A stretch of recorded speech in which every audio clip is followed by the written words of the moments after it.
പശ്ചിമേഷ്യയിലെ യുദ്ധഭൂമിയിൽ പൊടിയും പുകയും കുറയുമ്പോൾ വാക്കുകളുടെ യുദ്ധം കൂടുതൽ കത്തിക്കൊണ്ടിരിക്കുകയാണ്.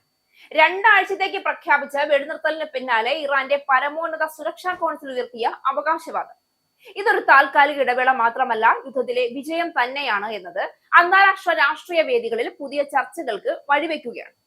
ഒരു മാസത്തിലേറെയായി നീണ്ടുനിന്ന സംഘർഷത്തിനു ശേഷം ശത്രുക്കൾ തന്നെയാണ് വെടിനിർത്തലിനായി യാചിച്ചത് എന്ന ഇറാന്റെ പ്രസ്താവന ഈ കരാറിന്റെ യഥാർത്ഥ സ്വഭാവത്തെക്കുറിച്ചുള്ള സംശയങ്ങൾ ഉയർത്തുന്നു.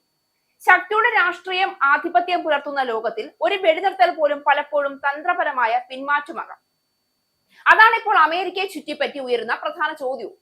പ്രിയപ്പെട്ട ഇറാൻ ജനതയ്ക്ക് ഇത് സന്തോഷ വാർത്തയാണെന്നും യുദ്ധത്തിന്റെ ഏതാണ്ട് എല്ലാ ലക്ഷ്യങ്ങളും കൈവരിച്ചു കഴിഞ്ഞുവെന്നുമാണ് സുരക്ഷാ കൗൺസിലിന്റെ പ്രസ്താവനയിൽ പറയുന്നത്. ശത്രു ഒരു മാസത്തോളമായി വെടിനിർത്തലിന് യാചിക്കുകയായിരുന്നുവെന്നും എന്നാൽ ആ ശ്രമങ്ങളെ ഇറാൻ ആവർത്തിച്ച് നിരാകരിച്ചെന്നും കൗൺസിൽ വ്യക്തമാക്കുന്നുണ്ട്.